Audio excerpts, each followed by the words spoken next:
Yeah, New Zealand has one huge advantage. We have a beautiful image, the famous clean green country that everybody is envious of, and that explains why so many tourists come to the beauty of our place. But that's about it. In real terms, our environmental record is one of the worst in the OECD world.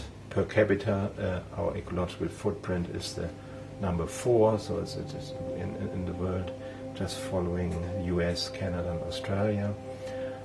So what we have done right was at the beginning of this whole debate about sustainable development, sustainability, which is about 20 years old really, at least in this kind of terminology. The concepts are a lot older, but the terminology of sustainability is about that old in more recent times.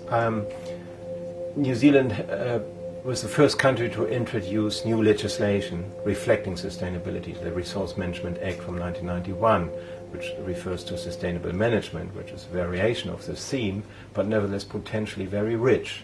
Has been badly administered and, in my view, badly understood, also by judges, because fundamentally it has a concept of strong sustainability in it.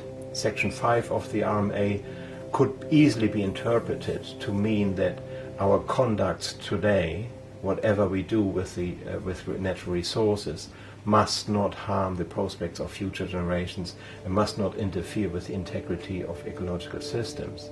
The so-called strong sustainability approach. We have a few examples in some case law where this approach has been taken, but by far the vast majority of cases around the Resource Management Act favor the so-called overall judiciary approach, saying basically the environment is important, but so are economic and social concerns, which is an application of the weak model of sustainability. But this is, there's good and bad news about these kind of legislative developments. Unfortunately, the RMA has been criticized a lot for being cumbersome and being, difficult to administer. What we have forgotten in this debate is the fundamental principles are right. The philosophy is really right, and we could streamline the RMA a lot more, make it more simple and easier to apply.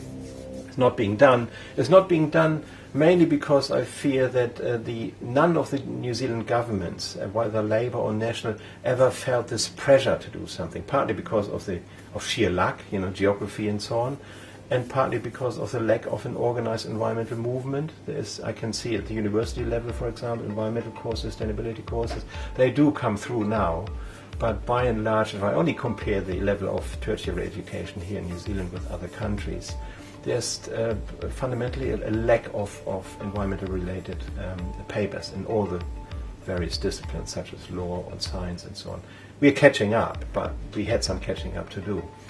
So where we're really bad as a country, and this concerns the way how governments see their job in that respect, is, for example, we do not have a national strategy for sustainable development. We simply don't have it, even though by law we are required to have one. By that I mean that Agenda 21 from the Rio Summit 1992 was requiring a number of tools and techniques for governments to be implemented. One of them developing national strategies for sustainable development that has been reaffirmed by the United Nations Commission for Sustainable Development.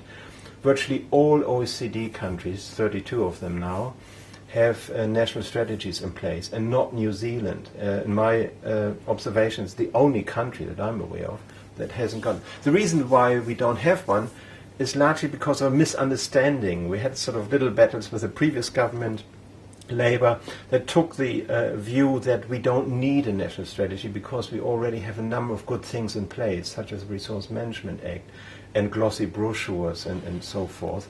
And that's all well, but it doesn't meet the requirements of a proper national strategy. A key element of a national strategy would be a dialogue throughout society on how we can reach a transition to a more sustainable society. And this dialogue needs to be initiated by government. And a further requirement associated with this is the establishment of an independent advisory council on sustainability matters. Virtually all countries, OECD countries, have independent advisory bodies where experts and members, representative of society, would advise New Zealand governments. not only advise, but would also hold them accountable for the performance or non-performance of sustainable measures on a year-by-year basis. And other things that are associated with it, a coherent strategy of policies, that you have a very strong communication system between the various portfolios of government, whether or not policy measures are sustainable or not.